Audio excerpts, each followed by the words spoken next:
নমস্কাৰ বন্ধুসকল, সানি টেকনলজি ইউটিউব চেনেললৈ মই সানি আপোনালোক সকলোকে পুনৰবাৰ স্বাগতম জনাইছোঁ। তো বন্ধু বান্ধৱীসকল, আজি সন্ধিয়া আপোনালোকৰ বাবে 9টাকৈ গুৰুত্বপূৰ্ণ খবৰ ওলাই আহিছে। গোটেইকেইটা খবৰে আপোনালোকৰ বাবে বহুতেই গুৰুত্বপূৰ্ণ। তো সম্পূৰ্ণকৈ ভিডিঅ'টো শেষলৈকে স্কিপ নকৰাকৈ চাই থাকক। তো বন্ধু বান্ধৱীসকল, এতিয়ালৈকে যদি ভিডিঅ'টো লাইক কৰা নাই, প্লিজ এটা লাইক কৰিব, ভিডিঅ'টো শ্বেয়াৰ কৰিব আপোনালোকৰ ফ্ৰেণ্ডসকলৰ মাজত। আৰু এতিয়ালৈকে যদি এই চেনেলটো ছাবস্ক্ৰাইব কৰা নাই, প্লিজ ছাবস্ক্ৰাইব কৰি ছাইডত থকা যিটো বেল আইকন আছে প্ৰেছ কৰি অল অপশ্যনটো ক্লিক কৰিব। মই যেতিয়া আপোনালোকৰ বাবে এনেকুৱা ধৰণৰ ভিডিঅ'সমূহ দিম, তেতিয়া আপোনালোকে সকলোতকৈ ফাৰ্ষ্টত ন'টিফিকেশ্যনসমূহ পাই থাকিব। তো বন্ধু বান্ধৱীসকল, আহক ভিডিঅ'টো আৰম্ভ কৰোঁ। বন্ধু বান্ধৱীসকল, আজি সন্ধিয়াৰ প্ৰথমটি খবৰেই হৈছে এটা ডাঙৰ খবৰ, এটা গুৰুত্বপূৰ্ণ খবৰ। 1 ছেপ্টেম্বৰৰ পৰা অখিল গগৈৰ মুক্তিৰ দাবীত ৰাজ্যজুৰি প্ৰচাৰ অভিযান। আইনী সাহায্যৰ বাবে জমা হ'ল 22 লক্ষাধিক টকা। বিজেপিৰ বিৰুদ্ধে সকলো আঞ্চলিক দল ঐক্যবদ্ধ হওক, কৃষক মুক্তি সংগ্ৰাম সমিতি। নাগৰিকত্ব সংশোধনী আইনৰ বিৰুদ্ধে ৰাজ্যত আন্দোলন চলি থকাৰ সময়ত প্ৰতিবাদী জনতাক উচতনি দিয়াৰ অভিযোগত গ্ৰেপ্তাৰ কৰা হৈছিল কৃষক নেতা অখিল গগৈক। এতিয়া প্ৰায় 8 মাহ অখিল গগৈ কাৰাবন্দী হৈ আছে। বাৰে বাৰে নাকচ কৰা হৈছে অখিল গগৈৰ জামিন আবেদন। অহা 1 ছেপ্টেম্বৰৰ পৰা অখিল গগৈৰ মুক্তিৰ দাবীত ৰাজ্যজুৰি কৃষক মুক্তি সংগ্ৰাম সমিতিয়ে আৰম্ভ কৰিব ব্যাপক প্ৰচাৰ অভিযান। সোমবাৰে সংবাদমেল সম্বোধন কৰি এই কথা জনায় কৃষক মুক্তি সংগ্ৰাম সমিতিৰ নেতৃত্বই। গান্ধী বস্তিৰ কৃষক মুক্তি সংগ্ৰাম সমিতি মুখ্য কাৰ্যালয়ত অনুষ্ঠিত সংবাদমেলত সমিতিৰ উপদেষ্টা আৰু গণমুক্তি সংগ্ৰাম সমিতিৰ আহ্বায়ক হুছেইন মহম্মদ শ্বাহজাহান আৰু ভাস্কুদি শইকীয়াই বিজেপিৰ বিৰুদ্ধে ৰাজ্যৰ প্ৰতিটো আঞ্চলিক দলক একেলগ হ'বলৈ আহ্বান জনায়।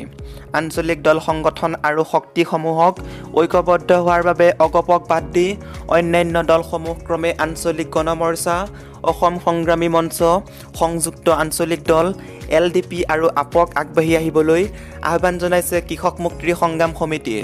ইফালে অখিল গগৈৰ আইনী সাহায্যৰ বাবে এতিয়ালৈকে 22,25,141 টকা জমা হৈছে বুলি জনায় সংগঠনটোৰ নেতা দুজনে। আৰু আজিৰ পাছৰ খবৰটি হৈছে এটা বিগ ব্ৰেকিং নিউজ। ৰাজ্যিক কৰ্মচাৰীসকলে কেতিয়া পাব আগষ্ট মাহৰ দৰমহা? বিত্ত বিভাগে জাৰি কৰিছে নিৰ্দেশনা। এই নিৰ্দেশনাই ৰাজ্যিক কৰ্মচাৰীসকলৰ মুখত বিৰিঙাইছে হাঁহি। ৰাজ্য চৰকাৰৰ কৰ্মচাৰীসকলৰ বাবে ভাল খবৰ। কৰোনাৰ সংকটৰ মাজতে বিত্ত বিভাগে দিছে এই সুখবৰ। আগষ্ট মাহৰ দৰমহা ছেপ্টেম্বৰৰ প্ৰথম ভাগতে লাভ কৰিব ৰাজ্যিক কৰ্মচাৰীয়ে। এই সন্দৰ্ভত বিত্ত বিভাগে প্ৰতিখন জিলাৰ কোষাগাৰলৈ জাৰি কৰিছে নিৰ্দেশনা। নিৰ্দেশনাত কৰ্মচাৰীসকলৰ আগষ্ট মাহৰ দৰমহা, পেঞ্চনধাৰীসকলৰ পেঞ্চনকে ধৰি দৰমহাৰ বাদে আনদায় বিল আদি পাছ কৰি দিবলৈ কোৱা হৈছে কোষাগাৰসমূহক। কৰোনাৰ মহাসংকটৰ মাজতে বিত্ত বিভাগৰ এই নিৰ্দেশনাই ৰাজ্যিক কৰ্মচাৰীসকলৰ মুখত বিৰিঙাইছে হাঁহি। আৰু আজিৰ 3 নম্বৰ খবৰটি হৈছে এটা ডাঙৰ খবৰ। বেংকৰ গ্ৰাহকলৈ সুখবৰ। অনলাইন বেংকিঙৰ বাবে কোনো মাচুল আদায় কৰিব নোৱাৰিব বেংকে। কৰোনাতংকৰ বাবে এতিয়া দেশৰ সকলো প্ৰান্তে মানুহে অনলাইন বেংকিঙৰ বিষয়ত অধিক গুৰুত্ব দিছে। অনলাইন বেংকিঙৰ জৰিয়তে ধনৰ আদান প্ৰদান কৰোঁতে সংশ্লিষ্ট বেংকে গ্ৰাহকৰ পৰা অতিৰিক্ত মাচুল কাটি নিয়াৰ যি ব্যৱস্থা আছে, সেয়া এতিয়া আৰু নাথাকিব। অৰ্থাৎ অনলাইন বেংকিঙৰ বাবে গ্ৰাহকে ভৰিব নালাগে কোনো অতিৰিক্ত ধন। কেৱল সেয়াই নহয়, 2020 চনৰ 1 জানুৱাৰীৰ পৰা অনলাইন বেংকিঙৰ বাবে বেংকে গ্ৰাহকৰ পৰা কাটি লোৱা ধনো গ্ৰাহকক উভতাই দিব লাগিব। শেহতীয়াকৈ central board of directorate taxes জাৰি কৰা এক নিৰ্দেশনাত এই কথা কোৱা হৈছে। নিৰ্দেশনাখনত কোৱা হৈছে যে payment and settlement system act 2007 ধাৰা 10 আৰু আয়কৰ আইনৰ 269 SUR ধাৰা অনুসৰি কোনো বেংক গ্ৰাহকৰ পৰা অনলাইন বেংকিঙৰ বাবে ধন কাটি নিব নোৱাৰিব। আনকি এনে লেনদেনৰ ক্ষেত্ৰত মাৰ্চেণ্ট ডিছকাউণ্ট ৰেট চমুকৈ MD আৰু আৰোপ কৰিব নোৱাৰিব বেংকে। ইউনিফাইড পে'মেণ্ট ইণ্টাৰফেচ চমুকৈ UPIৰ মাধ্যমত কৰা লেনদেনৰ ক্ষেত্ৰতো বেংকে কোনো ধন ল'ব নোৱাৰিব। চৰকাৰে অনলাইন ডিজিটেল বেংকিঙৰ প্ৰতি মানুহক অধিক আকৰ্ষিত কৰাৰ বাবেই এনে ব্যৱস্থা গ্ৰহণ কৰিছে।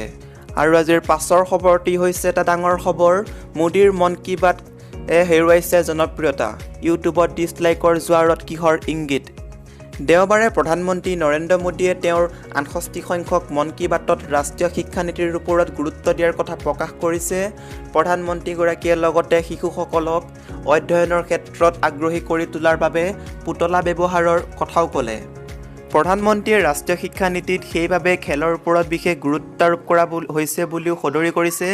পিছে সমগ্ৰ দেশতে JEE-NEET পৰীক্ষাক লৈ যি সময়ত তীব্ৰ বিতৰ্কৰ সূচনা হৈছে, সেই সময়ত প্ৰধানমন্ত্ৰীয়ে তেওঁৰ মন কী বাতত এই বিষয়ে এটা শব্দও উচ্চাৰণ নকৰিলে। ইয়াকে লৈ ৰাহুল গান্ধীৰ দৰে বিৰোধী নেতাই তীব্ৰ কটাক্ষও কৰিছে। তেওঁ কেৱল বিৰোধীয়েই নহয়, প্ৰধানমন্ত্ৰী মোদীৰ মন কী বাতক লৈ সাধাৰণ নাগৰিকেও প্ৰশ্ন তুলিছে। দেওবাৰে প্ৰধানমন্ত্ৰীৰ মন কী বাত সম্প্ৰচাৰৰ পূৰ্বেই ছ'চিয়েল মিডিয়াত ট্ৰেণ্ডিং হয়। এই ট্ৰেণ্ডিং আছিল JEE-NEET পৰীক্ষাক লৈ কেন্দ্ৰৰ সিদ্ধান্তৰ প্ৰতিবাদ। আনহাতে দেওবাৰে বিজেপিয়ে শ্বেয়াৰ কৰা ইউটিউবত মোদীৰ মন কী বাতৰ ভিডিঅ'ত দেখা গ'ল ডিছলাইকৰ জোৱাৰ। দেওবাৰে ইউটিউবত শ্বেয়াৰ কৰা মন কী বাতৰ ভিডিঅ'ত শেহতীয়াভাৱে 8.6 হাজাৰ লোকে লাইক কৰাৰ বিপৰীতে ডিছলাইক কৰিছে 1,10,000 লোকে।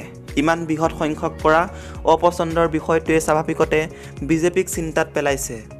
এটা কথা স্পষ্ট হৈ পৰিছে যে JEE-NEET পৰীক্ষাক লৈ কেন্দ্ৰৰ সিদ্ধান্তত দেশৰ বহু শিক্ষাৰ্থীয়ে অসন্তুষ্ট আৰু দেওবাৰৰ মন কী বাতৰ অপচন্দৰ এই জোৱানৰ তাৰে প্ৰতিফলন বুলি বহুতেই ক'ব খোজে। আৰু আজিৰ পাছৰ খবৰটি হৈছে এটা ডাঙৰ খবৰ। 30 বছৰ পুৰণি চৰকাৰী কৰ্মচাৰীৰ পাৰদৰ্শিতা পৰ্যালোচনা প্ৰয়োজনত অৱসৰ দিয়াৰ নিৰ্দেশনা কেন্দ্ৰৰ। কেন্দ্ৰীয় চৰকাৰে দুৰ্নীতিগ্ৰস্ত তথা পাৰদৰ্শিতাহীন কৰ্মচাৰীসকলক চিনাক্ত কৰি সকলো বিভাগৰে 30 বছৰৰ অধিক চাকৰিয়াল সম্পূৰ্ণ কৰা কৰ্মচাৰীসকলৰ ছেভিংছ ৰেকৰ্ড পৰীক্ষা কৰাৰ নিৰ্দেশ দিছে।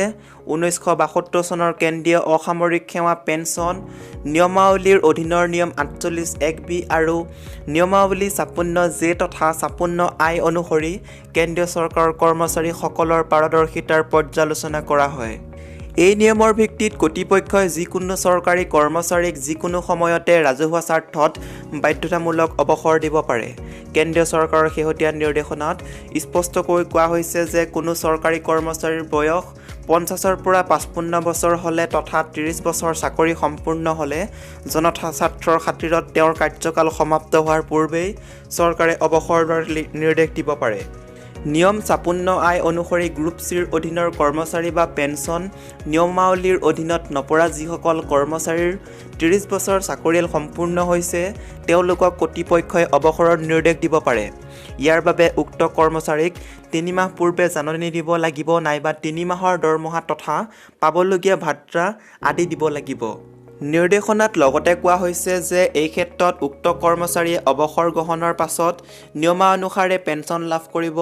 কেন্দ্ৰীয় চৰকাৰে ইয়াৰ অধীনৰ সকলো বিভাগকে পৰ্যালোচনাৰ বাবে ৰেজিষ্টাৰ প্ৰস্তুত কৰাৰ নিৰ্দেশ দিছে। ইয়াৰ বাবে কৰ্মচাৰীসকলৰ পাৰদৰ্শিতা পৰ্যালোচনা কৰাৰ বাবে বিশেষ পৰ্যালোচনা সমিতিও গঠন কৰা হ'ব বুলি কোৱা হৈছে। আৰু আজিৰ পাছৰ খবৰটি হৈছে গ্ৰাহকলৈ এয়াৰটেলৰ বিশেষ সুবিধা প্ৰদান। 3টা প্লেনত গ্ৰাহকে লাভ কৰিব ফ্ৰী ডাটা। কিছুদিন পূৰ্বে এয়াৰটেলৰ অধ্যক্ষ সুনীল মিত্ৰালে এয়াৰটেলৰ ডাটা প্লেনসমূহৰ মূল্য বৃদ্ধি কৰা হ'ব বুলি ইয়াৰ গ্ৰাহকসকলক জনাইছিল।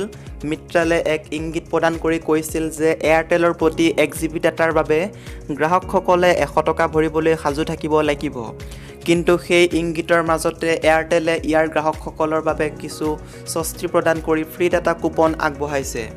টেলিকম সেৱাৰ প্ৰতিষ্ঠানটোৱে এক নতুন ঘোষণা কৰি জনাইছে যে এয়াৰটেলৰ ডাটা ইউজাৰসকলে 3টা প্লেন ৰিচাৰ্জ কৰিলে ডাটা ফ্ৰীৰ কুপন লাভ কৰিব। প্ৰতিষ্ঠানটোৱে জনোৱা অনুসৰি 289 টকা, 448 টকা আৰু 599 টকা মূল্যৰ প্ৰিপেইড প্লেন কেইটা এয়াৰটেল থেংকছ এপৰ দ্বাৰা ৰিচাৰ্জ কৰিলে এই ফ্ৰী ডাটাৰ কুপন লাভ কৰিবলৈ সক্ষম হ'ব। উক্ত থেংকছ এপছৰ দ্বাৰা উপৰোক্ত প্ৰিপেইড প্লেন কেইটাৰ যিকোনো এটা ৰিচাৰ্জ কৰাৰ পিছত গ্ৰাহকে ফ্ৰীকৈ লাভ কৰা সুবিধাসমূহ SMS-ৰ দ্বাৰা গ্ৰাহকজনক জনোৱা হ'ব। 289 টকাৰ প্ৰিপেইড প্লেনত ইউজাৰে প্ৰতিদিনে 1.5 GB ডাটা লাভ কৰাৰ লগতে আনলিমিটেড কল আৰু 100 SMS-ৰ সুবিধা লাভ কৰিব। ইয়াৰ লগতে ইউজাৰে এক্সট্ৰিম ছাৰ্ভিচ, ফ্ৰী হেল্ল' টিউট আৰু JEE-5 প্ৰিমিয়ামৰ ছাবস্ক্ৰিপশ্যনো পাব। ইয়াৰ বাবে 1 GB 2খন কুপন লাভ কৰিব ইউজাৰে। প্লেনটোৰ ম্যাদ 28 দিন। 448 টকাৰ প্ৰিপেইড ৰিচাৰ্জ কৰিলে গ্ৰাহকে ডিজনী প্লাছ হটষ্টাৰৰ VIP ছাবস্ক্ৰিপশ্যন লাভ কৰিব। ইয়াৰ লগতে দৈনিক 3 GB ডাটা, আনলিমিটেড আৰু 100টা SMS-ৰ সুবিধা লাভ কৰিব গ্ৰাহকে। এক্সট্ৰিম ছাৰ্ভিচ আৰু হেল্ল' টিউন ফ্ৰী পাবলগীয়া এই প্লেনৰ ম্যাদ 28 দিন। এই প্লেনটো 1 GB 2টা কুপন লাভ কৰিব গ্ৰাহকে। 599 টকাৰ প্লেনত 448 টকাৰ প্লেনত পোৱা আটাইবোৰ সুবিধা লাভ কৰিব গ্ৰাহকে। অৱশ্যে এই 28 দিনীয়া ম্যাদৰ প্লেনটোত 1 GB কৈ গ্ৰাহকে 4টা কুপন লাভ কৰিব আৰু ইয়াৰ ম্যাদ হ'ব 56 দিন। ইয়াৰ উপৰি 249, 279, 298, 349, 389, 399, 449, 598, তাৰপিছতে 598 আৰু 698 টকাৰ প্লেনবোৰতো গ্ৰাহকে ফ্ৰী কুপন ব্যৱহাৰ কৰাৰ সুবিধা উপভোগ কৰিব পাৰিব। আৰু আজিৰ বিশ্বৰ খবৰটা আপোনালোকৰ বাবে লৈ আহিছোঁ। অভিনৱ আৱিষ্কাৰ ইন্ধন নহয় বতাহতে চলিব যি গাড়ী এবাৰত 400 কিলোমিটাৰ। পেট্ৰল ডিজেলৰ উৎস হ্ৰাস পাই অহাৰ সময়ত ইন্ধন হিচাপে বিকল্প শক্তিৰ ব্যৱহাৰ ক্ৰমে বৃদ্ধি পাবলৈ লৈছে। গাড়ী নিৰ্মাণকাৰী সংস্থাসমূহে বিশেষকৈ বেটাৰী চালিত শক্তিৰ ব্যৱহাৰ কৰাৰ দিশে অধিক মনোযোগ দিছে। ইয়াৰ মাজতে এইবাৰ বজাৰলৈ আহিবলৈ সাজু হৈছে বতাহ চালিত গাড়ী অৰ্থাৎ হাইড্ৰজেন কাৰ। অবিশ্বাস্য যেন লাগিলেও এয়া সত্য। পৰম্পৰাগত ইন্ধনৰ পৰা সকাহ পোৱাৰ এয়াই এক বিকল্প। বিশেষজ্ঞসকলৰ মতে সময়ত এই হাইড্ৰজেন খনিজ তেল আৰু প্ৰাকৃতিক গেছৰ দৰে প্ৰতিদ্বন্দ্বীসকলক অতিক্ৰম কৰি যাব। এই গাড়ী অৱশ্যে অহা বছৰলৈহে ক্ৰয় কৰিব পৰা হ'ব। ইয়াৰ দাম পৰিব প্ৰায় 60,000 ইউৰো অৰ্থাৎ ভাৰতীয় মূল্যত প্ৰায় 58 লাখ টকা। আৰু আজিৰ পিছৰ খবৰটি হৈছে 1 ছেকেণ্ডতে ডাউনলোড কৰিব পৰা যাব 1500খন চিনেমা আহি আছে অভাৱনীয় স্পীডৰ ইণ্টাৰনেট সেৱা।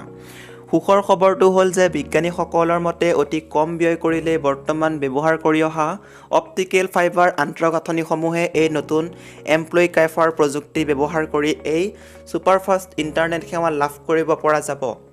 লণ্ডনৰ বিজ্ঞানীসকলে পৃথিৱীৰ ভিতৰতে আটাইতকৈ দ্ৰুত ইণ্টাৰনেটৰ অভিলেখ গঢ়িবলৈ সক্ষম হৈছে। ইউনিভাৰ্চিটি কলেজ লণ্ডনৰ এটা বিজ্ঞানীৰ দলে গৱেষণাগাৰত চলোৱা পৰীক্ষাৰ অন্তত ইণ্টাৰনেটৰ স্পীড এনে এটা পৰ্যায়লৈ বৃদ্ধি কৰিবলৈ সক্ষম হৈছে যিটো শুনিলে আপুনি হয়তো বিশ্বাস কৰিবলৈ টান পাব। বিজ্ঞানীৰ দলটোৱে এই ইণ্টাৰনেটৰ স্পীড 174 Tbps-লৈ বৃদ্ধি কৰিবলৈ সক্ষম হৈছে। অৰ্থাৎ স্পীডেৰে 15খন 4K চিনেমা মাত্ৰ 1 ছেকেণ্ডতে ডাউনলোড কৰিব পৰা যাব। অৰ্থাৎ আপুনি ইণ্টাৰনেটৰ জৰিয়তে ডাউনলোড কৰিব বিচৰা সকলো কামেই 1 ছেকেণ্ডতে কৰিব পাৰিব। 174 টেৰাবিট পাৰ ছেকেণ্ড মানে 1,74,000 Gbps আৰু যদিহে এই স্পীড ভাৰতৰ ন্যূনতম ইণ্টাৰনেট স্পীডৰ সৈতে তুলনা কৰা যায় তেন্তে ভাৰতত সেয়া হ'ল 2 Mbps। বিজ্ঞানীসকলৰ মতে এই স্পীড বৰ্তমানৰ আটাইতকৈ উৎকৃষ্ট ইণ্টাৰনেট সেৱাৰ দুগুণ। এই প্ৰকল্পৰ সৈতে জড়িত বিজ্ঞানীসকলৰ মতে এই সফলতা লেবৰেটৰীৰ ভিতৰত কৰা ছুপাৰফাষ্ট পৰীক্ষাতকৈ বহু বেছি। এই গৱেষণাৰ নেতৃত্বত আছে ৰয়েল একাডেমী অফ ইঞ্জিনিয়াৰিঙৰ ডক্টৰ লিডিয়া গেলডিনো। আৰু আজিৰ শেহতীয়া খবৰটি হৈছে চৰকাৰৰ অনীহাৰ বাবে NRCত খিলঞ্জীয়াৰ নাম বাদ পৰিছে, অন্তৰ্ভুক্ত হৈছে বিদেশীৰ নাম। সকলোৱে ভাবিছিল এয়া জাতীয় দলিল হ'ব, কিন্তু নিজৰ ছাত্ৰ সিদ্ধি নোহোৱাৰ বাবে চৰকাৰে অনীহা প্ৰকাশ কৰিছে। NRCক লৈ প্ৰতিক্ৰিয়া প্ৰকাশ আছুৰ সভাপতি দীপাংক নাথ আৰু সাধাৰণ সম্পাদক লুৰিণজ্যোতি গগৈৰ। দীপাংক নাথে কয় যে NRCত কিছু সংখ্যক বিদেশীৰ নাম অন্তৰ্ভুক্ত হৈছে। NRCৰ প্ৰক্ৰিয়া চলি থাকোঁতে কাম কাজত চৰকাৰে বিধি পঠালি দিছিল। ত্ৰুটি ৰৈ যোৱাৰ বাবে শুদ্ধ ৰূপত NRC প্ৰকাশৰ আহ্বান জনাই আছিলোঁ। অল বুলি অন্তৰ্ভুক্ত মানুহখিনিক বাদ দি বাকী থকাবোৰ তন্নকৈ পৰীক্ষা কৰিলে ভুলবোৰ ওলালহেঁতেন। উচ্চতম ন্যায়ালয়ত আবেদন কৰিছিলোঁ যদিও কোভিডসৃষ্ট পৰিৱেশৰ বাবে ন্যায়ালয়ত উঠা নাই। জাতি মাটি ভেটিৰ নাম লৈ গঠিত চৰকাৰখনৰ এয়া অনীহা। চৰকাৰৰ এই সমগ্ৰ বিষয়টোলৈ কোনো মনোযোগ নাই। খিলঞ্জীয়াৰ নাম বাদ পৰা আৰু বিদেশীৰ নাম অন্তৰ্ভুক্ত হৈছে চৰকাৰৰ অনীহাৰ বাবে। অসমীয়া জনসাধাৰণৰ স্বাৰ্থত ন্যায়ালয়ে ৰায় দিব বুলি আমি বিশ্বাসী। নতুন সম্বন্ধগৰাকীয়েও কোনো কাম কৰিব পৰা নাই। এই সন্দৰ্ভত লুৰিণজ্যোতি গগৈয়ে ক'লে সকলোৱে ভাবিছিল এয়া জাতীয় দলিল হ'ব, কিন্তু নিজৰ স্বাৰ্থ সিদ্ধি নোহোৱাৰ বাবে চৰকাৰে অনীহা প্ৰকাশ কৰিছে। অসমৰ খিলঞ্জীয়া জনসাধাৰণৰ প্ৰতি কোনো চিন্তা নাই। NRCক কেৱল ৰাজনৈতিক অছিলা হিচাপেহে ব্যৱহাৰ কৰি আহিছে। তো বন্ধু বান্ধৱীসকল, আজিৰ এই ভিডিঅ'টোৰ মাধ্যমেৰে আপোনালোকক বহুকেইটা গুৰুত্বপূৰ্ণ খবৰ দিব চেষ্টা কৰিলোঁ। যদি খবৰকেইটা শুনি ভাল লাগিছে লাইক কৰিব, শ্বেয়াৰ কৰিব, চেনেলটো ছাবস্ক্ৰাইব কৰি ছাইডত থকা বেল আইকনটো প্ৰেছ কৰিব একেবাৰে নাপাহৰিব এনেকুৱা ধৰণৰ ৰেগুলাৰ খবৰসমূহ আপোনালোকে পাই থাকিবলৈ। তো বন্ধু বান্ধৱীসকল, আজিলৈ বাই বাই। আকৌ নেক্সট ভিডিঅ'ত লগ পাম। জয় আই অসম।